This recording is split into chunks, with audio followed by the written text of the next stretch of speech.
Hello everybody and welcome back to another episode of the Boks Office.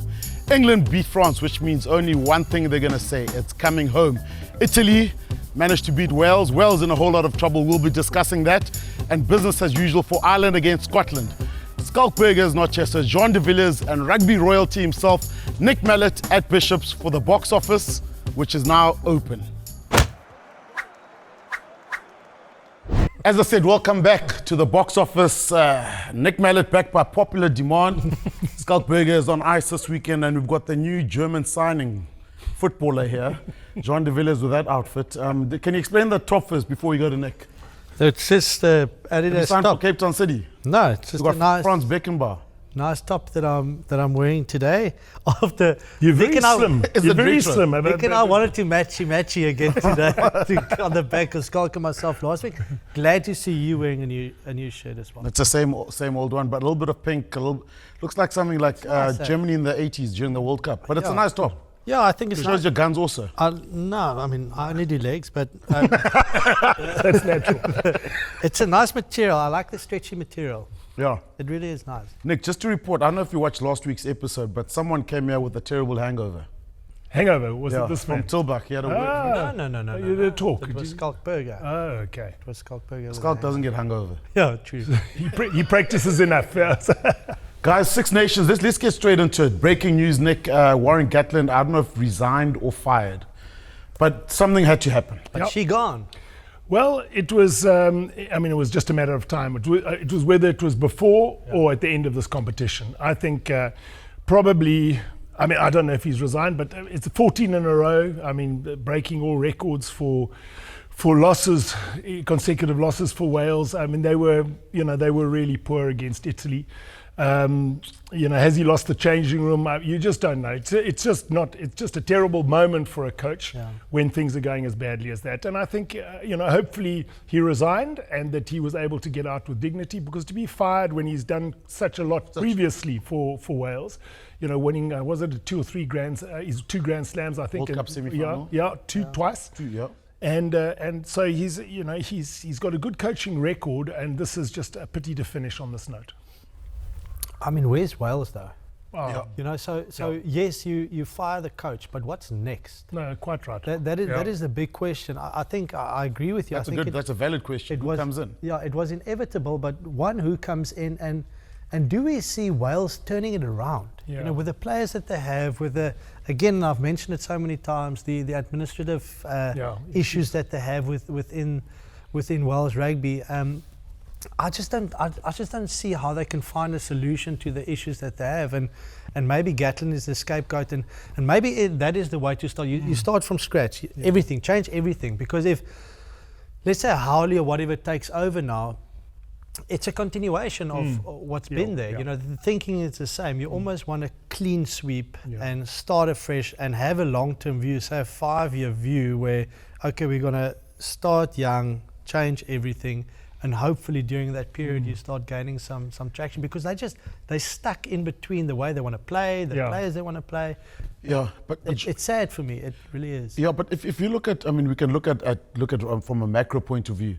It's not an event, it's a process that gets the team to that. So you can be Pep Guardiola. If you can't select certain players, you don't have the talent, you're going to go down anyway. Yeah. Now, Gatland has been a scapegoat for this, but the people above him are never accountable. Yeah, it seems to be a real issue around the number of teams. They've got 4 professional teams, and they don't have enough quality players for 4 teams. If you start thinking about the growth of Scotland's rugby, Scottish rugby, and Ireland started with 3 and then included the 4th once they were up and running and stronger. But having Glasgow Warriors in Edinburgh and keeping those 2 tight, and 10 internationals in both so teams. competitive. Exactly. So you're drawing from your national side's you're drawing from the majority of 2 teams, and it was when Australia was strong. Remember when Australia won a World Cup? The first one was when there was remember that Queensland, Queensland and South Wales.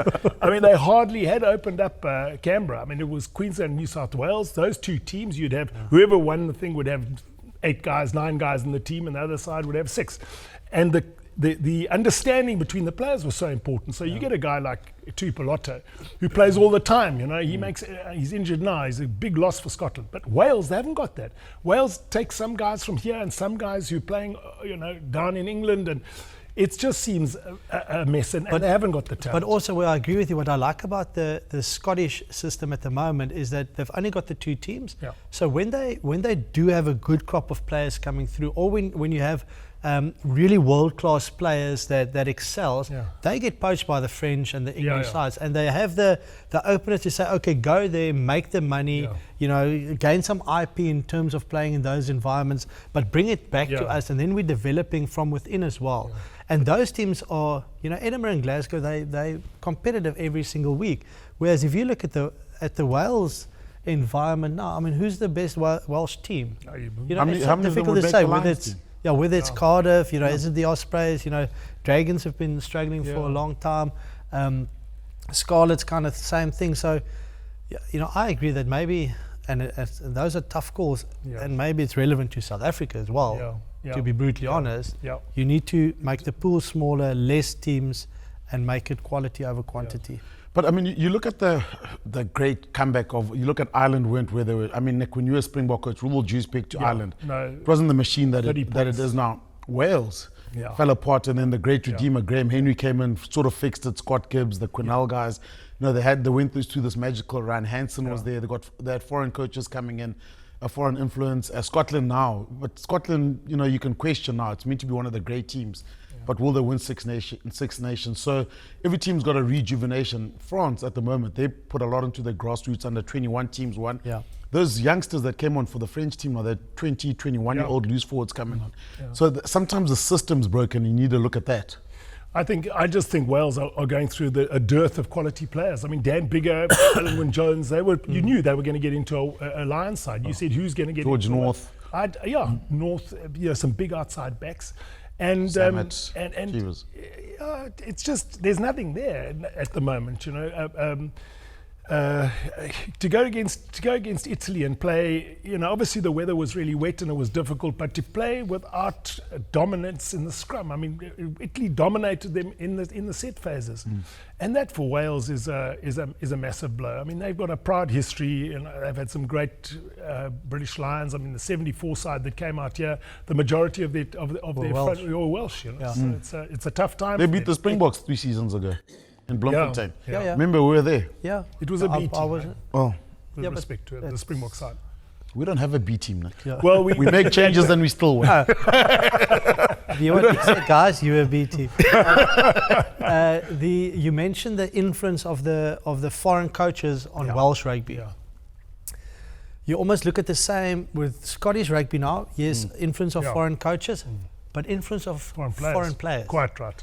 So they almost went and said, okay, let's do an analysis of our pipeline in terms of players coming through for Scotland. Yeah. Let's find players that can do it. If you go through that team now, there are a lot of names that's not necessarily Scottish. Yeah. Maybe that's a solution for Wales. For example. Van der Merwe, Tuipulotu, Schoeman, all these guys. So. Ireland, same thing, had some project players. Gibson Park, CJ Stander, these guys. So there's value in that as well, and maybe that is where Wales must go.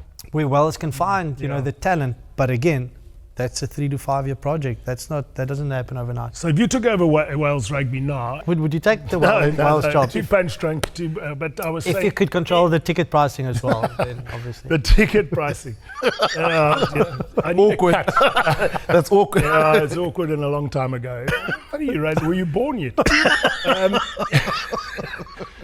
But I would say what you have to do if you were going to be involved as a director of rugby there, to have a plan to strengthen their rugby by perhaps getting overseas players. South Africa, we produce a massive amount of quality players. Some of the guys just don't get through to the Springbok international level, but who's to say they wouldn't become an international if they played their rugby from 22 to 25, especially if you're a prop or a lock. And that's what they need. They need a strong pack of forwards. They need to find a scrum off and fly off who can play properly, and then they'll be up and running again. But there needs to be some planning behind in terms of a director of rugby that really understands the importance of winning. You can't come last as they did last year, and they will do this year, in my opinion. Sorry, Shims, just one more thing. Don't say sorry. People, I have to say sorry at least once per episode to you. The people might also say, no, why would we say that we have to send South African players to play for other countries? But you're creating opportunities. For someone that might not back his chances to make it to play for the Springboks in South Africa, you go there, you're earning pounds, it's a good lifestyle, you can bring that back eventually, and sometimes that's also the kind of way to come back to South Africa. You create value there, you become an international, and now suddenly the teams want you back here, you bring that IP back to South Africa. Van der Merwe, they've done it. And they used to say that a couple of tight forwards, 22, 23, and just have a look. Ergis Snyman, Etzebeth still going, especially locks, they might say, it's going to be hard to get in there. But, it's a big step. They need to do something drastic. But I'm saying from a Wales perspective, I'm not asking South African players to leave. I'm just saying that if I was in the Welsh situation, I'd be looking at that. Nick, you were at Oxford, right, after UCT? I was surprised. Okay, a premature adjudication, just for our viewers out there. We're gonna all choose a premature adjudication. Say that word again. Premature adjudication. It's never happened to me that. Sorry. Okay. So you're asking me for just a description, just in case. Okay, I'll explain what a premature adjudication is. Yes. Okay, we're gonna make a bold statement, sometimes controversial. Yes. And something that's gonna within obviously. Yes. I've got yes. The next round of the yes. So I'm listening to you I'm watching you concentrate. I'm concentrating. So that's what a premature adjudication is. Okay, I'm going to go for the whole competition. I'm going to say Ireland for the Grand Slam, winning all 5. I'm going to go England second, winning 4. I'm going to go France third, winning 3. Scotland fourth, winning 2. Italy 1. Wales 0. And I think that's how it's going to end after watching the first 2 weekends. Brave, but foolhardy, perhaps. We asked for 1, you gave us 20, but it's fine. Jean, what's yours? Under promise, over deliver. That's it. You go first, Shimmy. You go. Wales to beat Ireland, there'll be a bounce back. First. Sometimes controversial. I want to take bold statement. Before premature adjudication. Stick to the brief. The brief. When I saw the brief, I was going to go. Warren Gatland's never going to. Won't win another game as Wales coach. 100% correct. Yeah, it is. Well, they're good prediction. But unfortunately, he's now gone. Wales is not a premature adjudication. It's not based on Six Nations or anything to do with Six Nations, but I reckon Wales only to have 1 member in the Lions squad. Cheaper, that is yeah. I'd struggle to which one? I don't have to say that. There'll be one. I don't know. Jack Morgan. Maybe. I'm if they lose the next 3, no one's going to be putting their hands up. And you think of the strength of Ireland, England's coming right, Scotland's looking better. I'll put another one down. England to win the Six Nations. Well, they've got, which is their last one. Scotland at home. They've got Scotland now this weekend. Italy at home, but do they have an away game against Wales? Yeah. That's why I said they've lost one already to Ireland. Yeah. What's Ireland going to lose? They've got Italy at home and France. Italy away, and they've got Wales away. France at home. France at home. France at home is a massive game for Ireland. They're going to win that one, and how are they not going to beat Wales and Italy? I mean, honestly, Ireland's a machine. They're a very well organized. They can play badly and win those 2 games. But you say with a lot of confidence that Ireland will beat France in Ireland. Yeah. I'm not so sure about that. Yeah, I don't think it'll be that easy. No. I think it could very easy if France. No, France turns it on the day against Ireland. Look, yeah. So many mistakes this last weekend. Okay, we're gonna go into that game now. Okay, you've done the intro there. So let's talk about this game. France. Take a second. You do the intro. No. France, you're right. Yeah. 19 handling errors. Jeez, but the vital ones, close to the line. Some, just had to catch it and go over the line 3 times. I think it was profligate is the word to use in English. Yeah, I also wanted to use that word. It was in the back of my mind. Decided against it. It was just unlike the French. Like, the handling, yes, it was wet, but still they managed to create so many opportunities. Ramos missing a couple of kicks at goal, which you hardly ever see from him. So it could have been different. I think it's fantastic for rugby, that win. And again, last week we were sitting here discussing how... My prediction was? I said England were going to win. You did? Yeah. Well done. But we also said... Because both you guys said France. England's inability to close down games in the last 20. Yeah. Whereas this time around, they've certainly overcome that. Got George on, who solidified the front row, and he had a lovely little break there. I tell you, the one guy who impressed me the most, Elliot Daly on the try. But that Finn Smith is... I think he if he plays well over these next 3 games, he could go on that Lions tour, because he has an ability, Jean, and I'm sure you would have picked it up, to play others into space. Yeah. He doesn't look for the side step and the goose step and all that sort of thing. He's looking to try and create space for other people. Yeah. And that little tap on the first try. I mean, he had a hand in the first one, which was messy, but the little cross kick and the pass to Daly was perfectly timed, and he's a very good defender. If you watch the Bulls against Northampton, I mean, in Pretoria, they defended so well that day, and he took guys on front on, the big ball. And that's what we said last week as well. We haven't seen Alex Mitchell and Finn Smith play together at international level, 9-10. And suddenly that combination, it just works. So. Freeman. Robbie Fleck said it a year ago. He said, remember, it was trending. He said, Finn Smith is a better fly half than Marcus Smith. Yeah. And everyone's like, Flecky's crazy. How could you say that? He said it, I remember, at Rondebosch Boys. I guess I'm not here the next week then. Flecky back by popular demand. He said, I remember he said it, I was like, because I've seen a lot of Finn Smith, but you can see the reason why. He's quite a pragmatic fly half, but you're right, Nick, he does make the players around him look better. But exactly the thing is a strike runner. Exactly what Nick says. Marcus Smith is an unbelievable rugby player. But in terms of hard to play off him. A fly off and creating space for the guys around you. You almost want to bring it back to the Stormers. The Stormers, if you have so many X-factor players, you want someone that can put those guys in space and make the right decisions at the right time. You don't want someone that can step and then try offload and force it. So if you have that X-factor at 10, hardly ever will you be able to utilize the guys on the outside with the same capabilities. Yeah, I especially like a 9 and 10 who are creative, looking for other players. And then, your centres and your wings are the finishers. Your fullback can get in there as well, like Villiers. I mean, look how good Villiers is in terms of understanding space and putting people into holes. So he's a guy who's got that feel for space. And it looked like Prendergast. He's also got it. And Finn Smith was good this last weekend. Prendergast. Yeah, you see It was spelled wrong last week. No, it was. But you just made the assumption. You just spelled P-E and not P-R-E and Prendergast. Yeah. That's it. Nick, you worked in France. Yeah. Now the French. Yeah. Good one. They go from champagne to I can't say the word here, but I think Yeah. Well, I don't think it was overconfidence. I think they just started so well, created all these opportunities, and then the most unlikely people let them down. Dupont dropped a one with a line virtually at his. Pierre-Berry Pierre-Berry and also Perno as well. Even though he created a couple, and the ability to create opportunities, it was almost as though, we'll have another go in 5 minutes.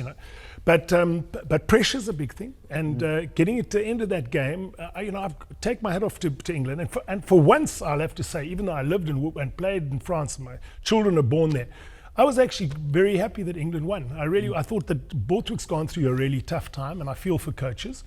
And I thought that the French public behaved so badly when they got knocked out of the World Cup by South Africa, and booing and performing in the final when we played against New Zealand, that frankly I thought good. I'm very pleased that England have come back, and it also makes it much more entertaining, interesting. This competition is better for the fact that you've got not just 2 teams, you've got England now challenging. It's great for World Rugby. With us at the Olympics also. Yeah, do you you obviously know Fabien Galtier? Well. Do you reckon he's under pressure now? No, I think he's got an 80% win record. I mean, he had one of those incredible starts where he didn't play in New Zealand, and he managed to get. So he's got a very, very good win record. What he hasn't got is, as Dupont said, this group of players are so good, we should be winning Grand Slams. Yeah. And by not winning Grand Slams, they then, if you've been having fingers pointed at you because your team's not winning Grand Slams, it means that the standards are very high. I think that he was absolutely shattered by being knocked out of the World Cup. I honestly believe that they thought it was theirs for the taking, France, at home. Just a question of putting away South Africa, and then they'd get into the final, probably play Ireland and be good enough to win. I don't think they even thought they were going to play New Zealand. And now in the Six Nations, they were poor last year, very nearly losing to Italy, if you remember. I think there was kick. They should have lost. Yeah, kick at the post, and probably... That's Italy should have won. Adjudication that Italy beat France. Italy beat France in Rome. I don't think that'll happen, because I think this is it's a team that really does produce create opportunities. One thing I didn't understand about him: why would you take Jalibert off and move Dupont to 10? Why do that? Look, I think they really rate Lagarak. Yes, and they don't want to. He's good. Yeah, he is really good. And and they don't want Dupont off the field. Yeah. But I'm going to go even further and say, should we also be recognizing the talent of Interbach when he's not there? Yeah. Not playing this weekend again. Yeah. He really is such a star player. If he went to the World Cup, it could have made the difference. It could have been the difference. Okay, he wasn't there. So, but it is interesting that they because Jalibert is a fantastic player. And he was playing well. I didn't think he was playing poorly when he got substituted. So, it's one thing to give the 9 a chance, but it's another thing that your key player at 9 is Dupont. He's the world's best, and he does create. I mean, sometimes he looked like he was running out of space, and suddenly he threw that long pass to Pernod. I just thought everything was closing in around him. 5 English players. And he had seen that Pernod stood out wide and gave that long pass and created the opportunity for the first try. So, and I suppose he has shown that he's the best 9 in the world.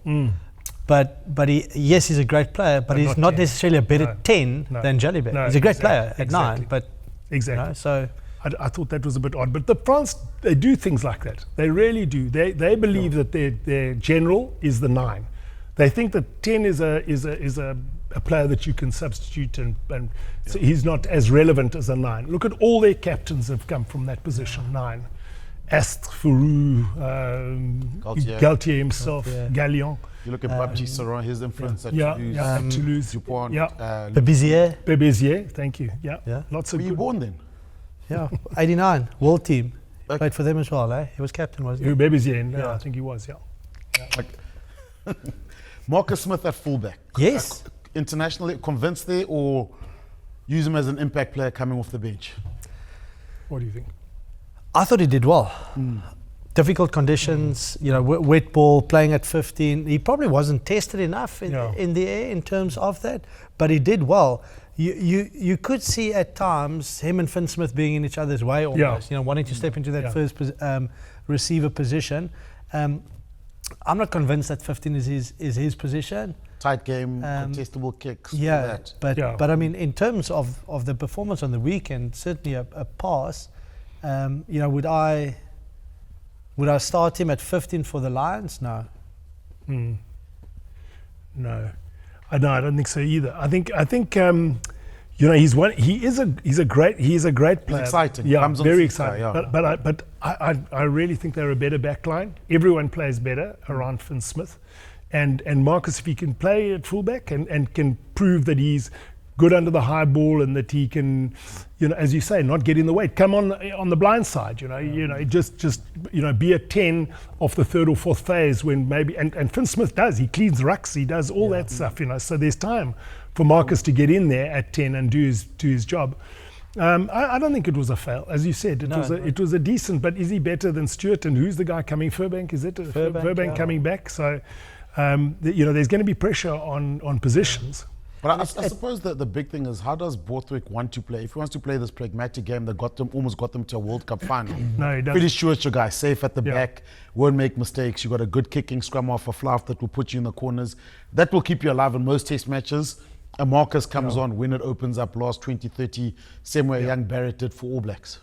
At 10 or 15. That's it, He definitely wants to play a fast game. He said he was so proud of the way they were brave and they carried on taking opportunities or trying to create opportunities. So I don't think he wants, and I don't think he's got a pack to actually dominate. So if you haven't got a pack to dominate, then it is the right thing to try and play a game of movement providing you get a bit of front foot ball. So the one big guy is Lawrence, obviously the guy that is at the centre there. He's a big guy, he's powerful. And he takes it forward, you know, and then their wingers. Freeman's a big guy as well. So you can utilise your wings and inside centre to get you front foot ball. But if you look at Marcus Smith in isolation, not depending on, you know, what way the team wants to play, you do almost feel, after what you said as well, that fullback might be a better position for him to showcase his skill set, which is more of an individual skill set rather than a playmaker, you know, for the others. And I mean, he's so dangerous running from the back. He's got the full bag of tricks. Because he won't play there for Quins. For play 10. No. You know, he's magnificent for Quins. Then you start becoming, that's difficult for a player to adapt to that if you go international 15, but you and play go back to locally 10. Yeah. The English loose forwards, Curry and Earl. Curry, excellent. Earl, excellent. They're both really hard workers. I thought Willis did well as well. Big number 8, you know, he had good ball carries, never went backwards. They worked hard. They worked incredibly hard. I mean, it was playing at home, obviously against a team that was, I think, had better players than them individually, but it was a team effort that got them across the line. And if they can carry on playing like that with Finn Smith, who is very good at playing players around him into good positions, then they're going to be, and they've played the two toughest teams, haven't they? They played France and Ireland, whatever's coming is going to be a lot easier. Scotland, Wales, and Italy. They win all three. The work rate of Ben Earl and Tom Curry, you know, it's just huge. And even Ben Curry coming off the bench. So your output is just so big. They cover so much ground, make so many tackles. You know, and then I suppose it frees up the other guys a little bit more. They were immense on the weekend. I suppose what they're missing is the big Courtney Lawes kind. So you look at Underhill. Underhill in a similar mode. The smaller sort of, you know, high work rate loose forward. But they don't have a Wallace Titi like or Peter Steff Tutor like loose forward. But they used Cunningham South when he in that way. But I mean, now he's fallen out of favour. It's interesting that I think with the way they want to play, they feel that Tom Curry, he's got line-out skills, so he's able to, you know, win the ball at the back. Itoje and the other lock, they didn't battle too much in the line-outs. I thought they handled it okay. The line-out system is generally good. The thing is they've got one very good front row, and then when the reserves come on, I think it's Jamie George helps and keep the scrums together. Genge, Stuart and Genge with and then Finn Baxter and Joe Hayes. Jeez, you know the props. Do you not know the players? You know the props. That's quite impressive. So they've got Scotland, Wales, and Italy. They should. Scotland at home. Scotland have beaten them there twice. Ooh, Nick. I mean, there's going to be but this is when Scotland come alive. Tuipulotu, man, he's the glue for that Scotland side, and without him, I agree. I don't think the backline fires nearly as many shots. Scotland lost to Ireland for the 11th time in a row. Where does the Scotland? I don't think you'd take Russell. I don't think I'd take Russell at 10 to the with the Lions. I think you go. Not even on tour, not in the squad. I don't think so. Definitely on the squad. If he does, not in the squad. I think he'd be bad for the squad if he's in the squad and not starting. You reckon? Farrell, Finn Smith, Prendergast. Farrell, Finn Smith, Prendergast, and then they'll. Prendergast, there's our guy. Finn Smith will be good enough too, but Farrell definitely. You know what you get from those three. Finn Smith, Marcus Smith is part of the touring group also. Yes. As utility. Yeah, exactly. But I think you've either got if you take him, he's got to start. He's got to be your playmaker. That's a big call. And unfortunately, I think he makes too many mistakes at 10 for my liking. He just, he blows hot and cold, and everyone's very excited when he does a reverse pass out the back and all that. But when it gets intercepted or goes directly into touch, it's just not good. I think we should do a selection for the Lions team at the end of the show. No, we are doing that. That's there. But I'm picking the 10, luckily. I just want the viewers to stay glued. Well, that was quite a good, what do you call it, a premature adjudication. That was okay. Apparently you do that a lot. Controversial enough. So, okay, guys. So, Ireland. How's this? Ireland. No one's done the Grand Slam 3 times in history. The hat trick. Consecutively. So Ireland now. So they've got Wales and Italy. which they should win. Are we Both right? away. Both away, and then they've got to beat France. Yeah. If they And play France at home. Yeah, if they play like they did against Scotland, it was very impressive. I mean, they absolutely closed out France. At one point it was 32-11 or something like that. It was just a different league. Yeah, we came over by 55. And if they perform like that against Wales, it'll be 30 points. And if they play like that against Italy, it'll be 15 points. But and then they've got France at home. And if you're playing for a Grand Slam, it's the week before. Ironically, it's the second last game that they play France at home, and then their last game is Italy away. So they'll know that they've got everything to play for that Italy game. Jeez, what a moment for this Irish team. I mean, that's for the assistant coach. Yeah. I think it's huge, but also, do you think it makes it easier for Ireland, the fact that they play France the second to last week rather than the last week, where everything where there's not ifs or maybes anymore. I know. It's definite. You have to win this game because it becomes a big game in the context of the history of Irish rugby and not being able to get it get across the line. Exactly. So not just in the context of that amazing record, but to show that when it's Rugby World Cups that they struggle at, not so much Grand Slams. Yeah, but I mean this becomes a like for like, because even at provincial level they haven't been able to close it out with Leinster. Yeah. Look, it's hard. You also watch, you start thinking, okay, we'll talk Lions just now, but I mean, James Lowe, the rugby he's playing. He's really on. Gibson Park, I mean, that Prendergast, I mean, the way he played. Yeah. You can't find a week. But John, we just need to talk about one guy, your Munster mate, Peter O'Mahony. Yeah. Good guy? Yeah. 35 years old? Well, he made his debut the year I was there. So okay. So he looks up to you? No. Yeah. Well, you were one of the big dogs there, the Marquis signing at Munster. No. He came in as a youngster. How was he then as a young guy? Do you know he'd be this great? What's that? Do you know he'd be this good? No, I mean, a lot was said even back then about him. Yeah. He is the up-and-coming guy, and I think he's certainly proven that he's been a fantastic loyal servant to Munster rugby and Irish rugby. So to see him still going at 35, it's also the other thing, the amount of changes that they made for this game. Calvin Nash coming in. Yeah. Nash is good. Underrated but good. Robbie Henshaw starting, no Ringrose. So the depth that they're building within that squad is also quite impressive. How was he off the pitch? What are you trying to get? What I'm trying to get to, one of those older guys that didn't speep to the young guys that came in. No, I did, but he was Cork. He was Cork based. I was Limerick based. So you never went to his house for a bra? I said, come to my house for a bra. No. You didn't mix with the young guys? I did mix with the young guys, but more the Limerick guys. If you walk past you, would he come in and give you a hug? Yes. Is it? Why not? Yeah. So did you have a beer with him at all? I don't know what you're trying to get. Did you have a beer with him off the pitch? I can't remember. It's 15 years ago. Fair enough.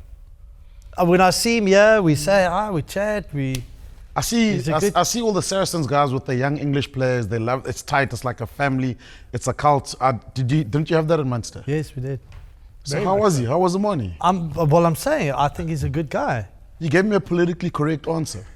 He's a good guy. He's a great servant for Munster and Irish rugby. Yeah. Nick, tell him to give me something else. I don't know what you want me to give. Work with me here. I think he's a lovely guy. I had beers with him once at his house, and he said. But I didn't. So you mixed with the young guys.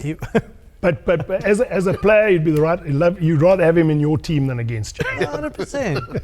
Okay, we'll move on. We're not getting any further. I don't know what more you want. Okay, we'll talk about Leinster players. Prendergast. Well done. Prendergast, good. Good what? As a player? No, I think as for the future, he'll play a lot of test matches for Ireland. Yeah, he will. He looks like he settled in there for that game. He his passing was really accurate. Defends well, kicked well for goal. His passing's incredible. Yeah, now that one were right across to Nash, the first pass, that was 20 meters on the left hand. So I think he's going to. Crowley will pressurise him as well. Yeah, it's not just. Crowley's from Munster. I'm asking. Yes. Okay, he's a good mate of mine. He's a good mate of mine. I never played with him. I drank with the flowers. No, but he. I mean, they've always. Johnny Sexton was, and then it was O'Gara before that. But I mean, I know Crowley and the pressure, and that will come. But this guy looks the part though. Yeah, no, he does. I think his understanding of the game is really good. Yeah. Good passing, good kicking game. Yeah. You know, he's like a slanky, Yeah. tall. Yeah. He's actually Yeah. quite a very tall guy for a fly of long levers, but he's got the skills. Takes it to the line, Yeah. shows. I think that's what makes him good. Is the ability to He's learned a play lot the from right time. Sexton. I think watching Sexton play and that whole Leinster sort of Environment, academy and environment and what we're trying to do and how we're trying to play he would have fed on that right the way through. So he was obviously someone they were building up for Sexton's retirement. Once he'd gone, we're going to put Crowley. Crowley's good. Very, very good. Skillful, got it all, but got a lot of talent. But Prendergast looks as though he plays that Leinster style of rugby more comfortably than Crowley. John, just defensively, Scotland, they look like they gave Ireland too much time. Yeah, I think that's the worst thing to do against an Irish team is sit there and watch, because they'll run you ragged. They hold on to the ball so well. And I was watching thinking, Scotland, get some line speed, put them under pressure. They're way too comfortable. They did well to keep them out for such a long time in the initial phases, but then normally at the back end of the game, the dam or the wall kind of breaks. So again, Tuipulotu not being there. That 10, 12, 13 axis for them really works well. Jonesy. And he's also a very aggressive defender, makes the big hits where I don't Dominant think you saw that there, where with the Finn Russell and with Hugh Jones, they're not that dominant defensively. So you missed that. And like you said, if you've got the ability, if you've got a good attacking game and they give you space to run, you're not forcing the decision on the ball carrier as a defender. They are dominating, and they can make the decisions according to how you react. So quick ruck ball too. If you control the ruck, you control the game, and especially with Ireland. Scotland their defensive system is to try and slow it down by tackling higher than leg tackling to let them set on defence. But it just seemed as though Ireland were putting 2 or 3 latches in there and just going straight past the ball carrier.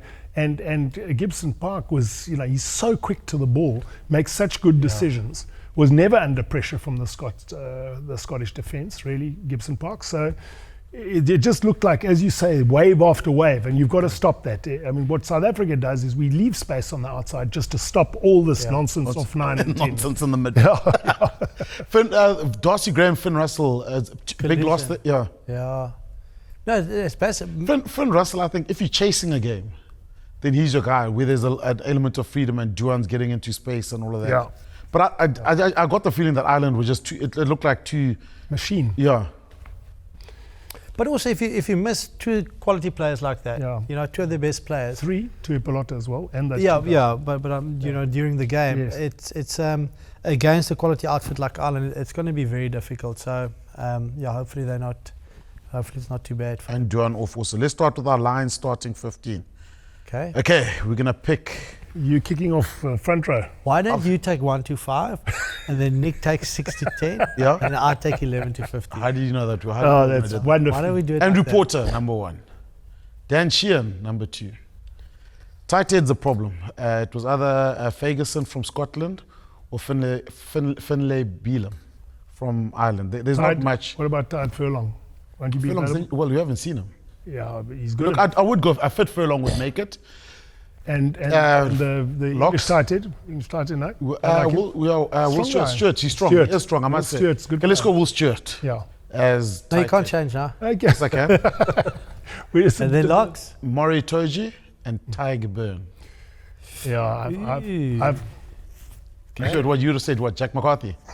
No, but Joe McCarthy. Oh, Joe McCarthy. Sorry. But Jack could play as well if you like. Yeah, Jack, Joe, same thing. You saw where I was going with it. Yeah. I was just checking if you've done your research. Okay, yes. So I'm stealing Tate Byrne from you. He's my number 7 because I think you need a back of the line out guy. And he's a great over the ball. No, guys. I am allowed to steal my player. No, I am. Of course I can. Of course I can steal. I can steal because I didn't know he was going to pick him at lock. And he shouldn't. Okay, I want to pick Dupont. No, okay, who do you pick at 5? I'm going to stick. Well, any lock. Anyone can play lock. When you put that, I mean, lock's not a difficult position. There you go. All the locks in world rugby. No. Don't worry, Victor. Anyone can play lock. Marquis. Mark Andrews. Anyone can play lock. I mean, not from Wales, Yes. but who the... Well, you didn't try Gary Teichmann at lock, did you? You'll start on me with that one. Jeez, I've made my peace with that. I'm not starting on that. Okay, so my open side flanker. Open side flanker is Tom Curry. Okay. My Tate Byrne is my blind side, and Caelan Doris is my number 8.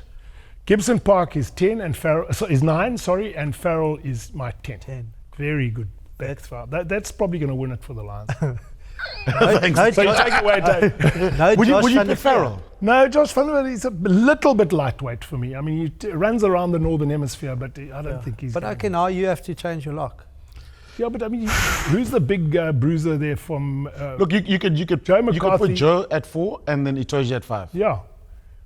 Or I keep forgetting his name, the English lock, the guy who makes all the tackles and carries hard. Chisholm? No? Chisholm. No, not Chisholm. Starts. Sorry, I don't... He's... No. Scotland have got some handy locks. Richie, yeah. Tiger lock. He's a hard-working guy, and he's one of those guys who just does a lot of hard work, and that's what you need from a locker. Okay. Okay, well, you'll get on your phone just now and find out for us. I'll go James Lowe at 11. Yeah. And that's a Not difficult... Juan. No, so I would actually, I would like to pick both of them, but both play on the left wing. So let's stick to that and go James Lowe 11. I'll go, and this is now if he's fit, Tuipulotu and Hugh Jones in the midfield. Oh, Hugh Jones. Yeah, because I'll go combination. I'll either go the two of them, or I'll go Bandiaki and Gary. Yes, Rose. exactly. Okay. So depending on how you want to play, the fact that you have Farrell at 10, makes it difficult for me to actually say who I'd go with there. Yeah. But I'd go one or the other in terms of combinations. Based on how they played last year, because Tuipulotu hasn't played this year, I'll go with them in the midfield. Then I'll go a right wing Freeman. Yeah.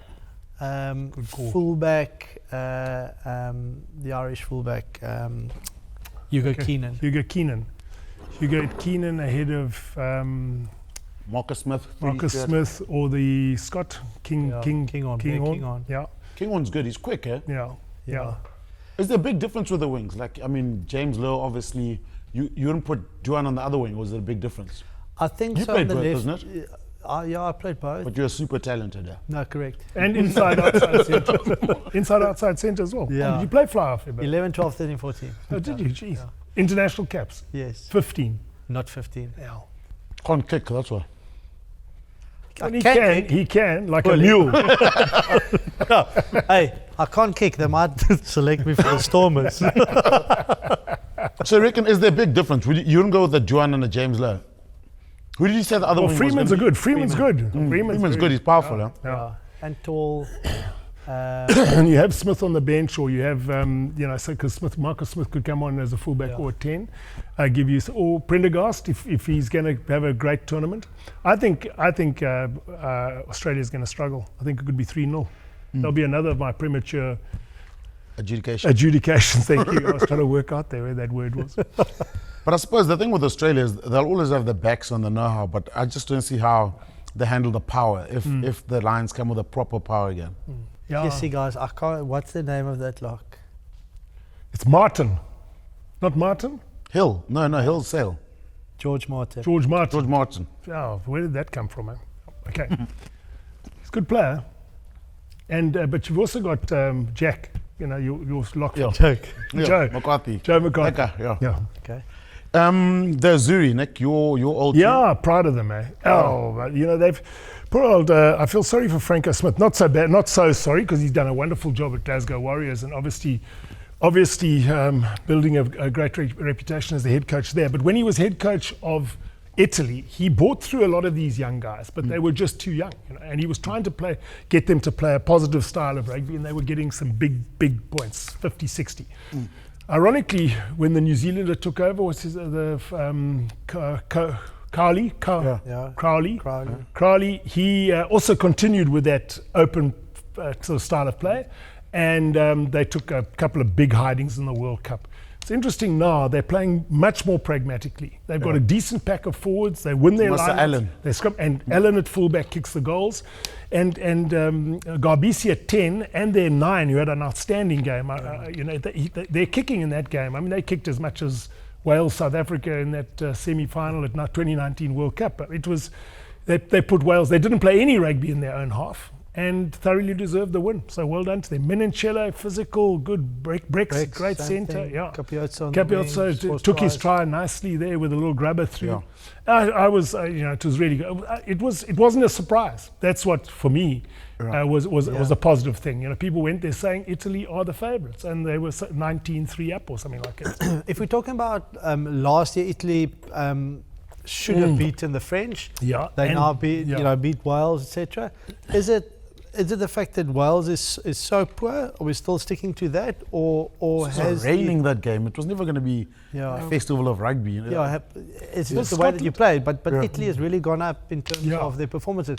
In the autumn, they struggled though. Yeah. Remember, and against Scotland, they got back to Scotland and then they let them get away again at the end. So I don't think they've made quite the step up now to sort of beat England at home or beat Ireland at home. They're going to be playing those two, I think. I'm not sure which ones they played. Scotland now and Wales, so they've got the 3 big ones to come. It's going to be tricky. I suppose, Jean, with them, I mean, you remember Castro Giovanni, that gang? They could scrum. And maybe they don't have the backs on the outside. This team's got the backs, but I'm not sure in the tight 5 that they've got proper. And they got parity. They got some hard men there. I'm not sure. And even dominance this weekend. That's why they. That's when they go. But they're not going to do that against the other team. Yeah, that's. I think that's probably the big issue. Wales, Ireland. How ugly could it get? Well, playing at home, new coach. I think sort of desperation. Probably 15 points to Ireland. I can't see them. I think Wales will be happy if they lose by 15. Really? I think that's a result for them. You're right. Yeah. I agree. I think that's a result. If they lose by 10, 15 points. Yeah. Backs to the wall type of performance where they don't throw the ball around. They decide to play 8-9, kick it up in the air, chase like hell, make tackles, get your best scrummaging team on the field you possibly can, slow everything down. They could hold it to 10, 15. But if it turns into we're going to try and outrun Ireland, they're going to get themselves into a lot of trouble because Ireland are defending well too. They get off the line nicely. Yeah. Okay, guys, time for final predictions. We're not going to be back here to the next round of fixtures. So Wales versus Ireland in a fortnight. So Wales versus Ireland. We just basically told me. I'm going to go for Ireland by how many? I'm going to go Ireland by 30. By 30. I'll go 15. I'll stick to what I thought. I'll go 10. Yeah. England versus Scotland at Twickenham. Or Allianz Park, sorry. Allianz. England by 10. Yeah. Yeah, I'll agree with that. Scotland have won the last. Tuipulotu's not playing. You mentioned his name several times. I think he's up there with one of the best centres in the world at the moment. He's a very, very good rugby player. I agree. Italy versus France in doesn't Rome. matter, France. What are the Italians like, Nick? No, they're going to be really. They'll be right up for it. There's nothing. If there was one team that they would rather beat than any other, it's France. Because France has always regarded Italy as a baby brother in terms of rugby terms. We can send a B team down there and we'll beat them type of thing. So they don't like that attitude from the French, that sort of arrogant, supercilious attitude, and they really will come out of the blocks. I mean, if you think of how well they played last year in Paris to very nearly get the win, and deservedly. I mean, geez, that. But what was the response supercilious from France? attitude? Yeah. No, I think. You know what that means? I think that having lost to England is bad luck for Italy. Because had they beaten England, they might. The French tend to get quite pleased with themselves. We can't really lose now. We've beaten Wales by 40, beat England away. Nous sommes trop forts. On n'est pas capable de gagner contre nous ce soir. That's what they're going to say, and the Italians are going to say. No, I agree. They definitely would. Yeah, they'd say that. I'd also say that. Yeah, if I was French. Yeah. But we can say the same thing about Scotland versus England, though. Because if there's one game the Scottish do rock up, it's against England. England's lost too many games for them to take Scotland easy. Yeah. It's not as though England are going to be. It's not that same mindset. No. Yeah. They scraped a win there against France, and they're just going to be. Yeah. They're going to try and hold on to that. Yeah. That's my view anyway. And let's see. I mean, I think it's going to be a good tournament. It's been a good tournament. Already. I think. Yeah. Okay, before I thank these guys, don't forget to subscribe to our new podcast channel and download the RugbyPass app. Nick, thank you very much. Thank you for standing in due to popular demand. due to Scott not being available. Robbie Flex phoning me now, don't worry. JDV, thank you very much, man. I was lying about your top. It's actually a beautiful top. Thank you very much. It's the person inside the top that's it's the beautiful. person inside. And you know what? You're a beautiful person. Yeah. And it's more that vibrant personality that comes through, and that's why I just love spending time with you. No, me too. I'm quite sad the show's going to end now. My little teddy bear. Well, that's it. Okay. Before we get too emotional, the box office is now closed.